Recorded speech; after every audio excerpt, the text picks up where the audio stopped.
నాకు ఎస్ఏ కొంచెం ముందు నుంచే I was very sceptical and actually high scoring కాబట్టి నేను సపరేట్గా ప్రాపర్గా ప్రిపేర్ అయ్యానండి ఎస్ఏకి.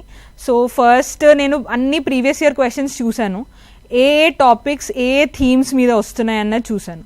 సో జనరల్ స్టడీస్ థీమ్స్ అయితే ఎడ్యుకేషన్, హెల్త్, ఎన్వైర్న్మెంట్, ఎకానమీ వీటి మీద ఇంకొన్ని థీమ్స్ ఉన్నాయి, వాటి మీద వస్తుండే.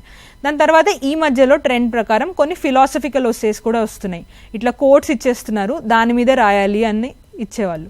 సో ఈ రెండింటికి నేను సపరేట్గా ప్రిపేర్ అయ్యాను. అలా జనరల్గా subject wise education, health topics ఏవైతే ఉన్నాయో అవి నేను ఆటోమేటిక్గా నా జిఎస్ నోట్స్ నుంచే చదువుకునేదాన్ని. కాకపోతే ఎస్ఏకి సపరేట్గా ఏం చేసేదాన్ని అంటే కొన్ని ఎనెక్డోట్స్ కలెక్ట్ చేసేదాన్ని. ఎనెక్డోట్ అంటే మనం ఒక ఎస్ఏ స్టార్ట్ చేసేటప్పుడు కొంచెం ఒక మంచి స్టోరీ లాగా రాస్తే చదివే వాళ్ళకి కొంచెం ఇంట్రెస్టింగ్గా అనిపిస్తుంది. సో అలాంటి కొన్ని ఎనెక్డోట్స్ కలెక్ట్ చేసేదాన్ని.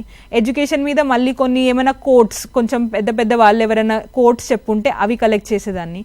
అండ్ ఏమైనా పోయమ్స్ ఉంటే చిన్న చిన్నవి 2 lines పోయమ్స్ అట్లా ఏమైనా రాసి ఉంటే ఎవరన్నా అవి నేను మధ్యలో కానీ లేకపోతే కంక్లూజన్లో కానీ అలా వాడేదాన్ని అనమాట ఎస్సే రాసేటప్పుడు.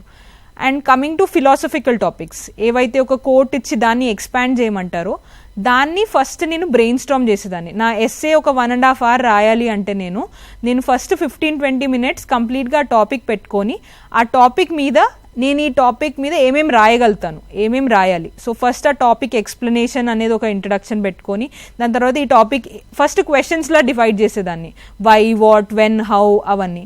సో మళ్ళీ దానిలోనే జస్ట్ రఫ్గా రాసుకునేదానికి ఈ ఎగ్జాంపుల్ ఇస్తా, ఇక్కడ నేను ఈ ఎగ్జాంపుల్ ఇస్తా అని. ఆ 15 minutes బ్రెయిన్ స్టార్మింగ్ తర్వాత నేను ఎస్సే రాయడం స్టార్ట్ చేసేదాన్ని. అండ్ ఆ 1 లైక్ ఒక 10 questions ఫ్రేమ్ చేసుకునేదాన్ని. 10 questions మీద 10 paragraphs రాసేలాగా చూసుకునేదాన్ని. సో అలా 10 paragraphs రాయడం వల్ల అల్టిమేట్లీ అది ఒక 1000 words ఎస్సే అయిపోయేది. సో అలా ప్లాన్ చేసుకునేది.